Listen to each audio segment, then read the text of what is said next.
yakitwa indaya uyu munsi ejo akaba pasiteri. One could be a prostitute today and tomorrow will be a pastor. Yakitwa umujura none ejo akaba umubwirizabutumwa. One may be a thief today but tomorrow may be an evangelist. Kandi nanone yaba ari no mu rusengero uyu munsi ejo agakora nabi. Likewise, one could be in the church today and tomorrow would be a different story. Yaba umukire none ejo akaba umukene. One could be rich today, tomorrow, and becomes poor. Kandi yaba umukene uyu munsi ejo akaba umukire. Could be poor today and tomorrow could be rich. Rero iyo umuntu ariho akaba afite uyu mwuka ahumeka. When one is alive and still has the breath, haba hari impamvu y'Imana. it is always because of God's purpose. Haba hari impamvu y'Imana.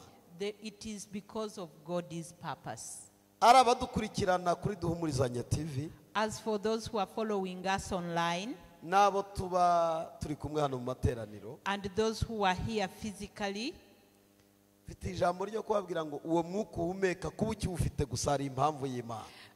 I have a word to tell you that having the breath today is because of God's purpose. Biragora kugira ngo umenye impamvu y'Imana none, umenye impamvu y'Imana none. It's hard to understand the purpose of God today. Ariko ejo hazagusubiza impamvu y'Imana. But tomorrow will give you the answer. Twese turi hano twibaza ngo Mana urugendo rwacu ruzasoza rute. All of us could be asking, how will our journey end? Ariko dore ibanga Imana yahisha abantu. But this is the secret that God didn't reveal to people. Abakuzi bose abenshi bazi uko ubayeho. Those who know you, they may know the life you're living.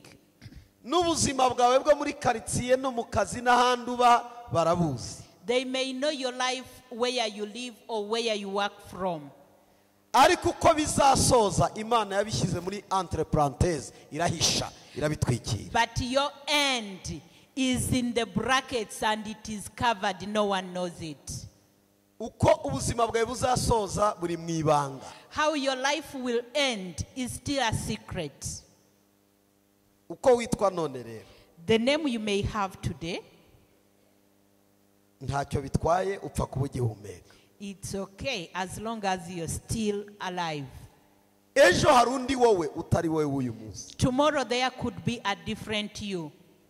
Urabyizeye? Do you believe that? Urabyizeye? Do you believe that? Reka dukomere Imana yacu. Let's clap for the Lord.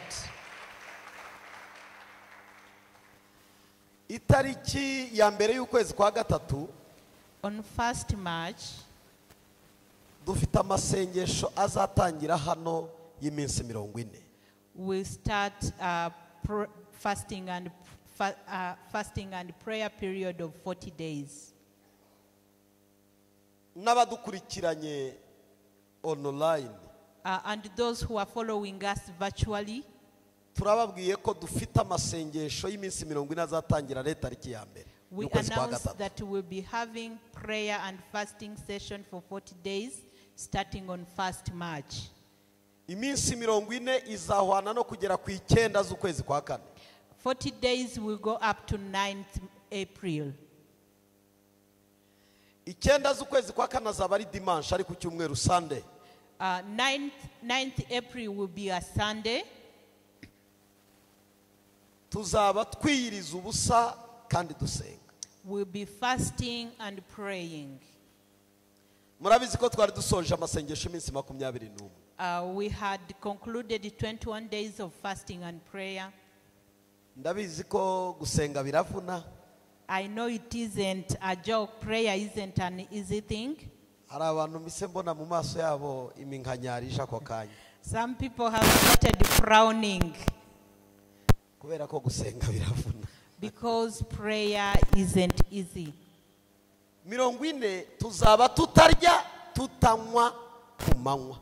We won't be eating or drinking during day. Nta wemerewe kurya. No one is supposed to eat. Nta wemerewe kunywa ku manywa. No one is allowed to drink during the day. Tuzajya tuyatangira ubundi amasengesho uburyo akorwamo ubundi gihe cyose umaze kuryama uryamye. In fasting and prayer, whenever you go to sleep at night, ntiwemerewe kubyuka ngurye nukanguka ufatiraho. you are not allowed to wake up and eat. You're just supposed to wake up, then continue with the prayers. Noneho mu gitondo ntiwemerewe kurya nyine ububyutse ujya mu kazi ugafunga inda kugira ngo utarya utanywa. When you wake up, you don't eat, you just go into your daily activities. None iyo ugeze saa 10 za nimugoroba, when it comes to 4 p.m., uba wemerewe kugira icyo ufata kuva izo saa 10 kugera saa 4 z'ijoro. You are free to take a drink or something to eat up to 4 p.m. Ayo masaha kuva saa 10 za nimugoroba kugera saa 4 z'ijoro. From 4 p.m. to 10 p.m., you're free to eat and drink. Noneho reka nkure mu rujija abagira gahunda ya saa 12. Let's put this clear. Those who think of 6 p.m. as the time to break the fast. Saa 12 nuko twebwe abanyarwanda ndetse hano muri Afrika ariyo masaha menshi dukunze kuba tugeze mu rugo tukabona kurya, ariko ubundi ntabwo ari byo. It's simply because that in our own activities here in Africa and Rwanda, it's when we always get home. Umubiri w'umuntu wagenewe ukugomba kubaho. There is a mechanism how the body should be working.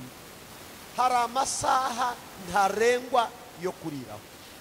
There is a particular time which you shouldn't go beyond when you're fasting. Iyo uriye nyuma y'ayo masaha, if you eat after that time, ibyo wariye ntacyo babikimariye umubiri. What you eat may not be beneficial to your body. Ndetse iyo bikomeje bigira ingaruka zitari nziza ku mubiri. And if it continues, it may even harm your body. Amasaha yo kurya ku muntu wari we wese agomba kurya niba agiye kurya ibya nimugoroba kuva saa 10 ntarenze saa 12. Dinner time shouldn't go. It should be between 4 p.m. and 6 p.m. kugira ngo nibuze habeho amasaha yo kugira ngo igifu kize gukora utari waryama. So that you give your digestive system ample time to digest the food before you go to sleep. Murabizi ko iyo umuntu aryamye ubwonko burasinzira, kandi ibitotsi biva ku bwonko bunaniwe ugasinzira. Iyo ubwonko butari gukora cyane n'igifu gikora gake n'amaraso agenda gake, ingingo zose zawe zikora gake. Nicyo gituma iyo uryamye ukwiriye kuba igifu cyamaze gutunganya buri kimwe cyose, kitari buze kurwana n'ibiryo byo mu nda bitabashije gutunganywa. You very well know that when we go to sleep, the brain goes to rest, which means that the functioning of other systems of the body will be at a slow pace. So it requires us to eat in good time so that we'll go to sleep when our body, the food that we have eaten has been digested. Niyo mpamvu rero ntabwo amasaha yo kurya saa 12 ariyo. That is why breaking the fast at 6 isn't right. It's not the right time. Icyakoze utazirengeje nta kibazo, ariko birya turya saa 1, saa 2, saa 3, saa 4, hari n'abajya ku meza saa 5 z'ijoro, saa 6, hari n'abajyamo mu gitondo. Urumva umuntu ariye saa 6 dabora bayinjiye mu gitondo. Urumva sariye nimugoroba ari ibya mu gitondo. That is why it's not right to go to eat after 6 p.m. There are those who eat at 10, at 11, some people already at midnight, and that is already another day. Muri abo bantu nanjye hari igihe amasaha ajya mfata nkarya mu gitondo. And the pastor is among bitewe n'igihe mpagereye kubera uyu murimo w'Imana. Pastor is also among the people who eat the following day. Hari igihe mva kuri televiziyo saa 5. Sometimes he gets from the TV at 11 p.m. p.m. Noneho urumva niba mpageze saa 5 niriwe ntariye ngasanga amasorori ku meza igifu kirambwira ngo ugiye kuryama pe n'amasorori twahageze. Amasoro yahageze amasoro arahamagara, amasoro akubwira ati erega niwe uteguriwe nta wundi, kandi mu gifu arambwira ngo iri utariye nkabirya saa sita mu gitondo. When he gets home at that time, could be he spent the whole day without eating. Then the table that is set keeps calling him, you know, this is set for you. And the tummy also says you didn't eat the whole day. Then he ends up eating at midnight or later. Rero muri aya masengesho iminsi 40 tuzajya turya duhereye saa 10 ukomeza amasaha yanyu mwaryana nijoro saa 6 upfa kurya rimwe gusa, ntuze kurya mu gitondo ubyutse urye ayo masaha wakerereweho, ariko mu gitondo ubyuka ufatiraho ukomerezeho. In this period of prayer and fasting, we are free to start eating at 4 p.m. It's okay for you who can even eat beyond 6 and even in the following day. Imana ibahe umugisha. God bless you. Muriteguye kuyasenga? Are you ready to pray? Hari abantu batishimye, ndabizi ko n'ubu mbitangaje. Hari umuntu wisuribwa mu gifu aravuze ati ndapfuye noneho Mana yanjye, kuko igifu gihita kibimenya ko atangajwe amasengesho. There are those who are not happy about it because even our system knows that prayers have been announced, so they start reacting. Kandi ibiryo byo mu masengesho bihumura gute? Ya Mana yanjye. And can you imagine the aroma of the food when people are praying? Nirindazi rirahumura, n'ibishyimbo birahumura, n'idodo zirahumura, nta kidahumura upfa kuwaje mu masengesho. Whatever kind of eat or drink really smells so good when we are praying. Bakarangira hakurya hari amazuru akabyumvira hano, kandi bakarangira hakurya Kicukiro. When they are flying across the road to get it. Musihangane. Please take heart. Ntimuzayakore nabi. Don't misdo these prayers. Muzayakore neza. Do it really well. Cyane ko nahawe teme nziza ya masengesho. Because I've been given a great theme for these prayers. Iboneka mu bami ba kabiri. It's in the 2 Kings. Igice cya 25. 2 Kings chapter 25. Abami ba kabiri igice cyaho cya 25. 2 Kings 25.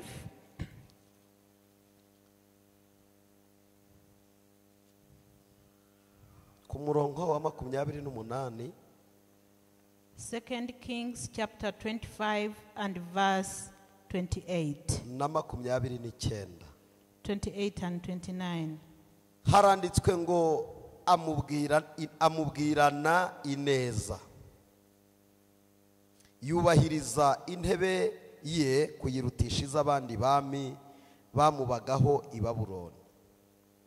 Amukura mu myambaro y'imbohe amwambika imyiza, akajya asangira nawe iminsi yose yo kubaho kwe. Amen. Let's read 2 Kings chapter 25 from verse 28 to 29. And this is what it says. He spoke kindly to him and gave him a seat of honor higher than those of the other kings who were with him in Babylon. Aya masengesho azaba afite insanganyamatsiko ivuga ngo gukurwa mu mwambaro w'imbohe ukambika undi mwambaro w'agaciro. The theme of this prayer will be getting out of the clothing of the captive and be given a clothing of honor. Gukurwa mu mwambaro w'iki w'imbohe. Getting out of a clothing of the captive. Ukambika undi mwambaro w'agaciro. And you wear a clothing or a garment of honor. Cyangwa se umwambaro w'icyubahiro. A garment of honor.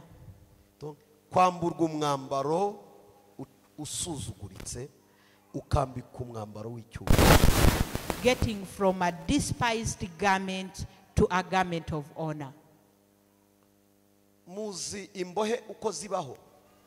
Do you know how the prisoners live? yamburwa uburenganzira n'ububasha n'ubushobozi kabone naho yaba ari umwenegihugu. They are deprived rights and authority, even if they are natives of a country.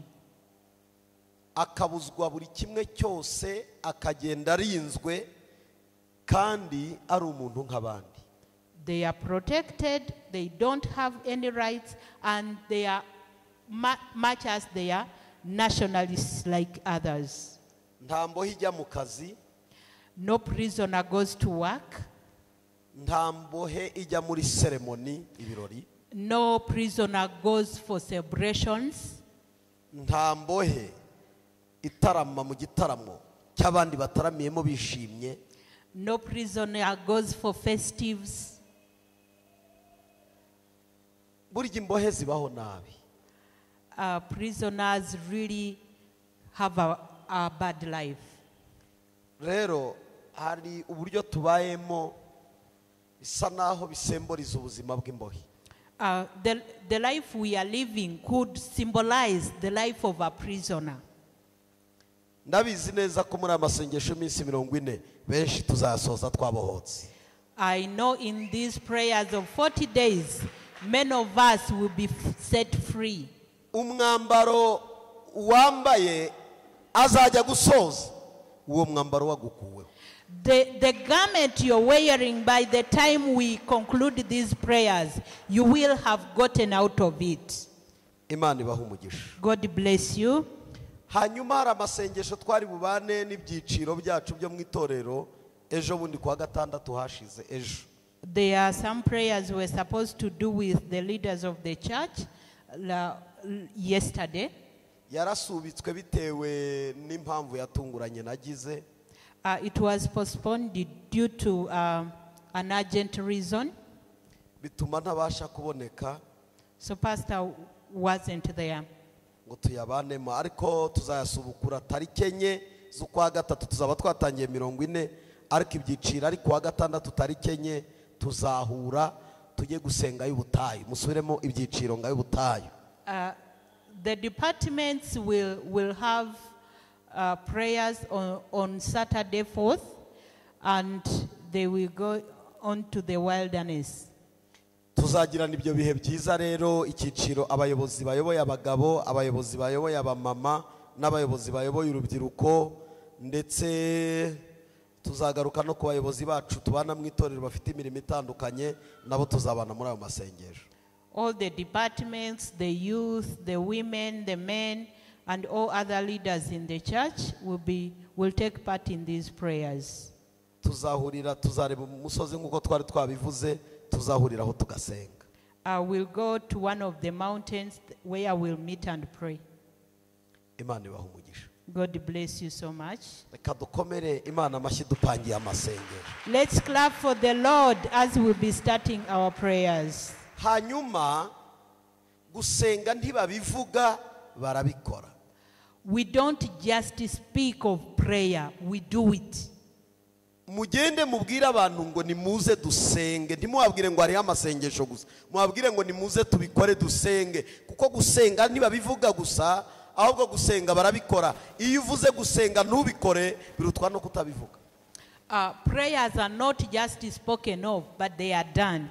Invite a friend, tell them of the program, and encourage them to pray. Hari abantu bashobora kuvuga amasengesho ariko ntibabe mu masengesho. There are some people who may announce but don't take part in the prayers. Uwo mwuka turawanze mu izina rya Yesu. We rebuke that spirit in the name of Jesus.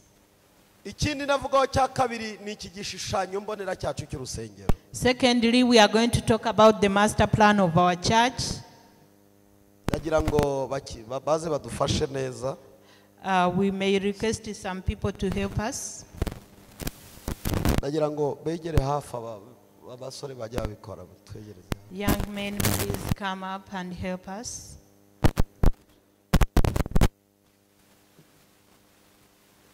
Ntuterura uko ubonye bigira uko biterurwa. Protocol ujye ukora ibyuzi ibyo utazi bakuyobore.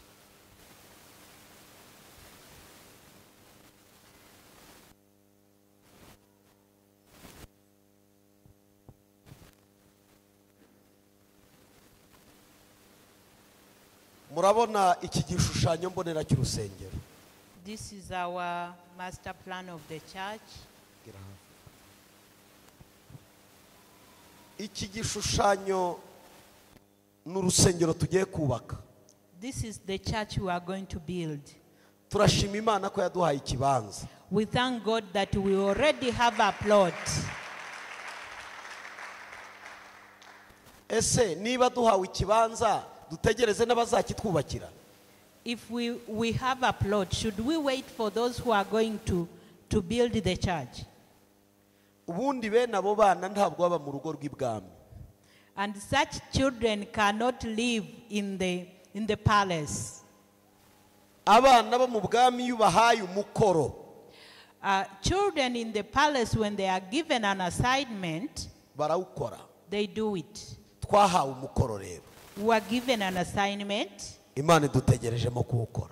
And the Lord is waiting on us to do the assignment. Hanyuma nibitunanira tuzitwa abana bo ku muhanda mayibobo.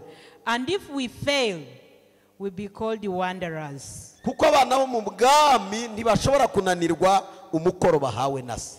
Children, princes and princesses cannot fail to do their assignment. Murabyishimiye? Are you happy about it?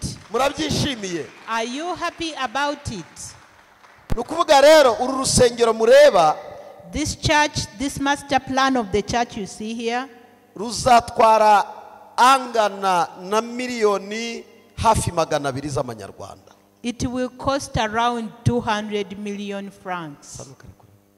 Nukuvuga ngo ukumubibona, as you see it, navuga ngo ntabwo ari etage ku buryo ruzaba hejuru rufite beto hose, ariko ni etage ku buryo ku mpande ruzaba rufite kwa kundi abakristo hasi buzura hejuru bakajyayo. It is not a flat as such, but it has a balcony where when people sit on the ground floor, others can sit up. Ku buryo nibuze abari hasi bareba umwigisha n'abari hejuru bakareba umwigisha. Whereby those who are sitting on the ground floor are able to see the preacher, likewise those who are sitting up. Amabiro yose azaba ari hasi. All the offices will be on the ground. Harimwe amabiro agera ku 8. There are about 8 offices. Harimwe amatuwarete y'imbere. There are toilets inside. Nimukomeza mubikora neza tuzashyiramo n'igikoni imbere, murabyumva igikoni. If we continue to do a good job, we'll even include a kitchen. Ubwo bizaterwa namwe kugira ngo dushyiremo igikoni.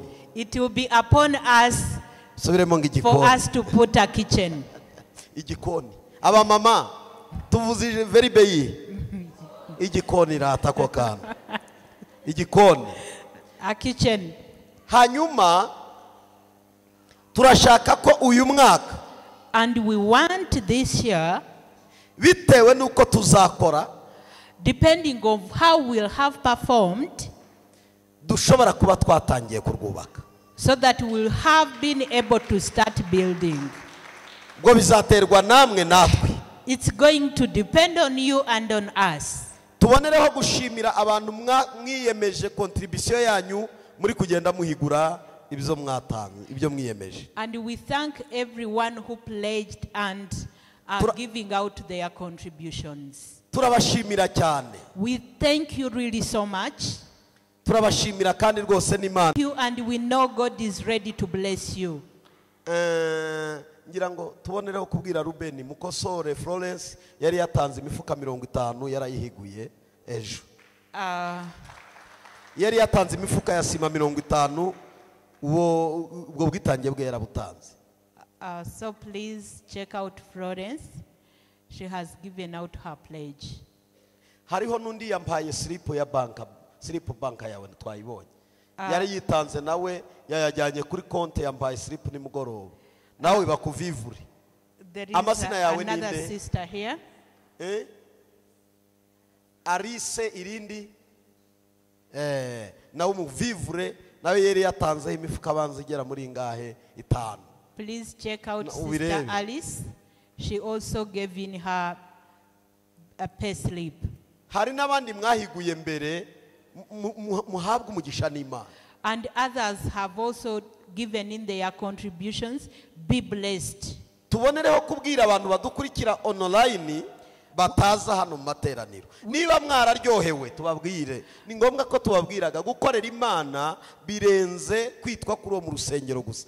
Abanyamerika reka mbabwira akantu gato nzategura inyigisho yabyo. Buriya mureka abazungu bari abanyaburayi baturusha umugisha. Ashobora kuba atari yanakizwa ariko gukorera umugisha akabikora. Agaterura idolari rye wenda miliyoni 2 z'amadolari wenda ni miliyari 2 z'amanyarwanda. Akayaterura mu gikapa akashyira pasiteri akavuga ngo ni munsabira umugisha iyi nzu izubakwa nanjye muzajye mwibuka ko hari uruhare nagizeho. Ariko kuza guterana ntaterana. Abakoreye umugisha ategereje ijambo rimwe gusa kuzakorera agakiza kugira ngo azajye mu ijuru. Rero abantu badukurikira mwaba mukijijwe mwaba mudakijijwe dufite waka hano dufite umukoro devoir. Yo devoir rero turayisangiye twese abantu muzashobora kugira icyo mubona mwakora. Dore konti iriho turatanga na nimero ya MomoPay dukoreraho yitorero. Reka tuyitange ntacyo bitwaye. Ababishoboye namwe mushobora kwandika mukavuga ati we nashobora kuzagira icyo mbona ngashyira kuri kode y'inyubako.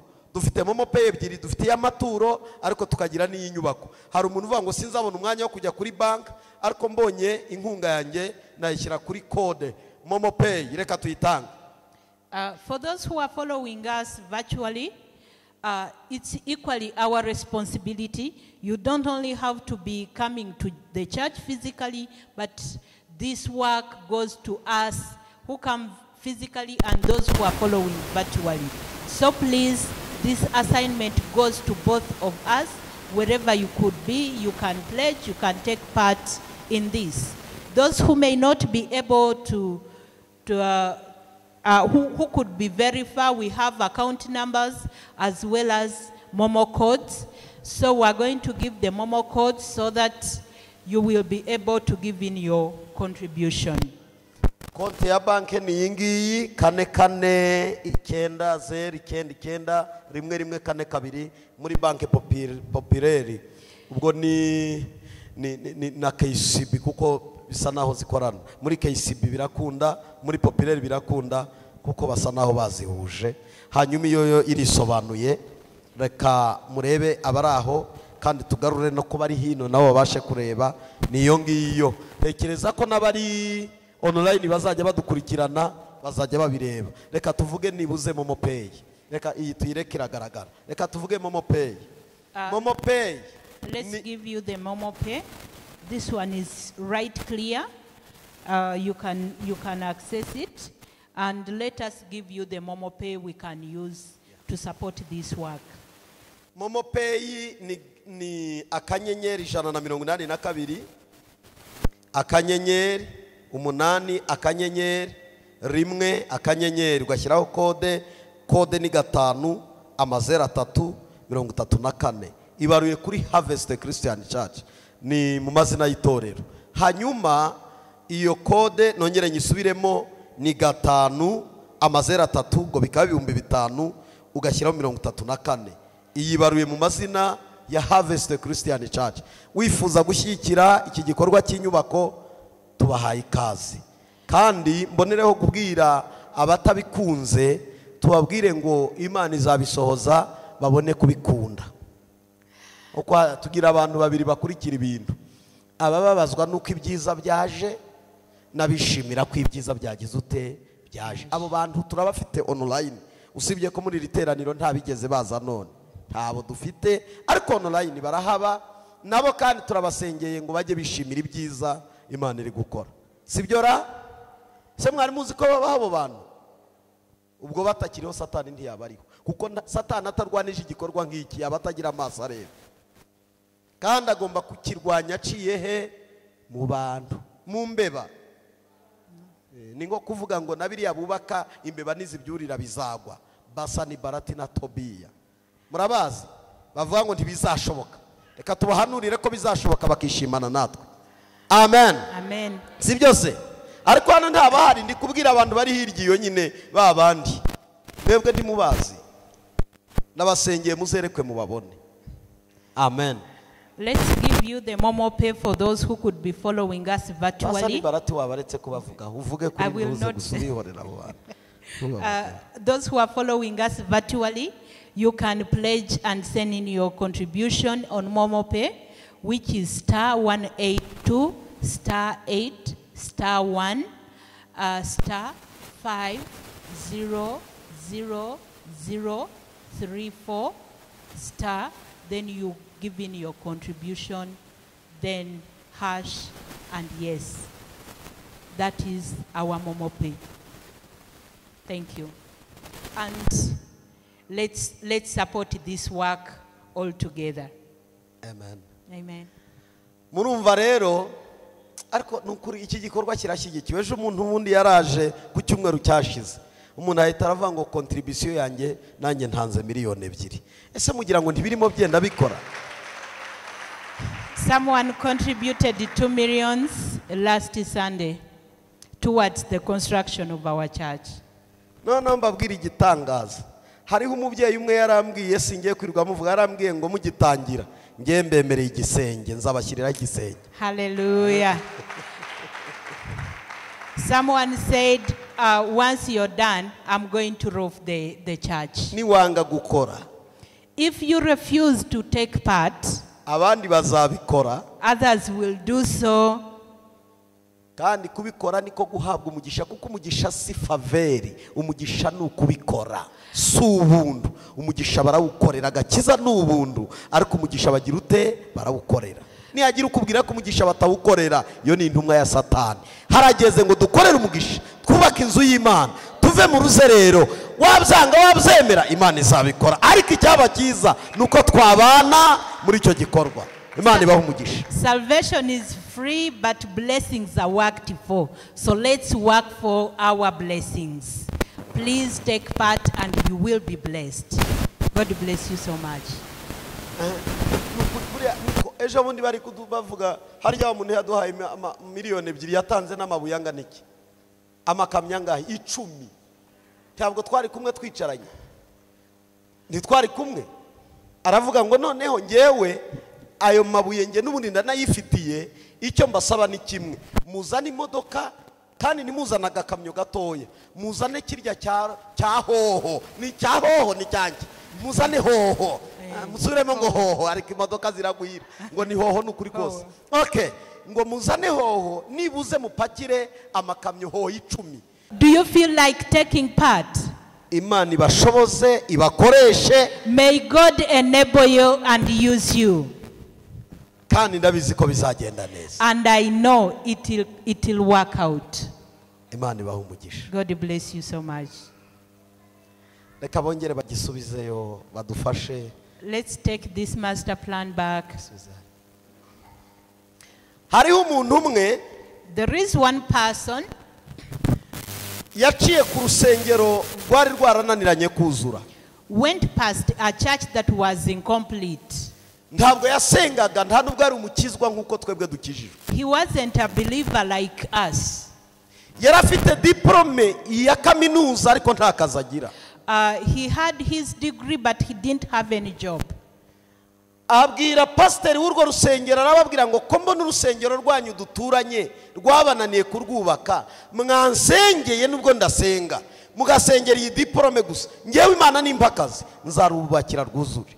He asked the pastor of that church, I see your church is incomplete. Will you please bless my degree so that when I get a job, I build and finish this church? Aramutumiza mujyana muri biro hagati mu nteko y'abandi ba pastor. The pastor called upon that fellow and put him between many pastors. Aramubwira ayo magambo wambwiye wayasubiramo mu ruhame rw'aba pastor. He asked him to repeat those words before the pastors. Ati ndabyemera. He said yes.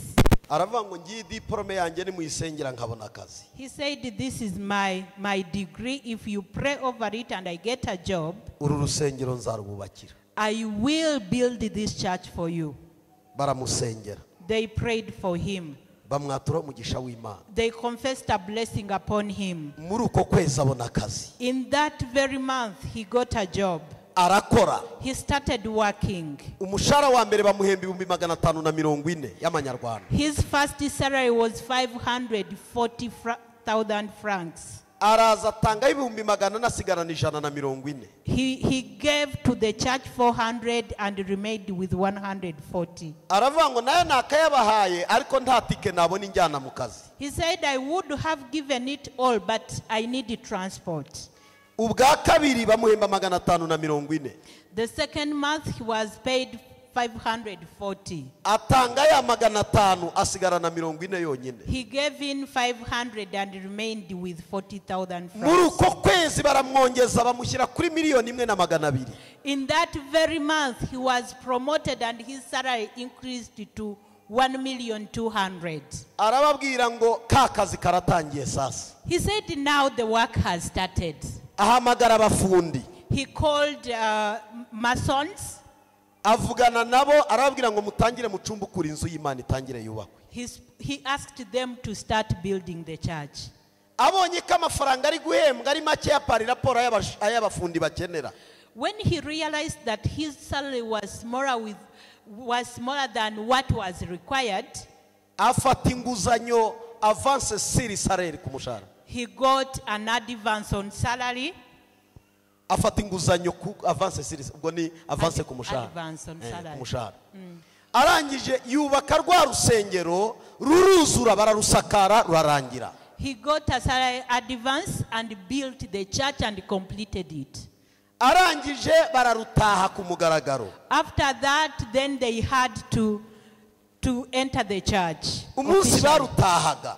On the very day they entered the church, Abakristo bakajya babyina ni mucyotewe ni mucyotewe iruruzuye. Christians were just dancing and merrying about it, about the completion of the church. Barabyina bari bamutumiye ngaze muri icyo gitaramo. They danced and he was there celebrating with them. Barishima bararya baranywa. They were happy, they ate and drank. Bagiye guhagurutsa umuntu wo gushimirwa bahagurutsa wa muntu utajya unaboneka mu materaniro. When they asked him to stand up, they realized that he didn't even congregate with others. Bamuvuga ibigwi, bavuga imyato, bavuga ibyo yakoze byose. They spoke of all his good works.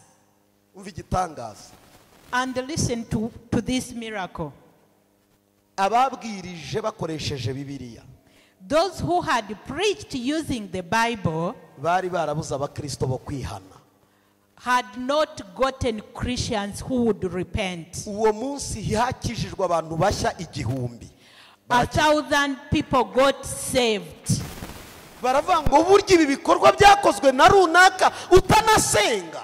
They were asking, oh, kumbe it was done by a person who is even an unbeliever. Bashimira Imana bose bararira. They thanked God and cried and wept. Urusengero rwaruzuye rwujujwe n'umuntu utatekerezwaga ko yakora icyo gikorwa. The church was completed by someone they didn't even imagine. Nguhanurire. Can I prophesy to Nguhanurire you? muri aya materaniro. Can I prophesy to you? Utekereza ikintu gikomeye uzakora ku bw'uwo murimo uzareba ibintu Imana igiye kugukorera. Think of one big thing you can do onto this work and wait on the blessings of God. Wowe utekereze gusa. Just think of it. Kuko warwubatse ntiyari afite akazi. Because the one who built that church didn't have a job before. Ariko agize intego nziza Imana imuha akazi. When he purposed well, God gave him the work, the job. Mu byo usaba. In what you're asking, mu byo ushaka, in what you want, yushyiramo intego y'Imana. Please put a purpose for God's work. Vuga ngo Mana umpaye ibi nanjye najya kubaka uru rusengero. And said that God, if you give me this, I will do this in return. Imana ntizakureka. God will not leave you. Kandi izasoza amasezerano menshi ku buzima bwawe. And God will fulfill your promises. Reka dukomere Imana yacu amashyi menshi. Let's clap for God. Imana ibaha umugisha. God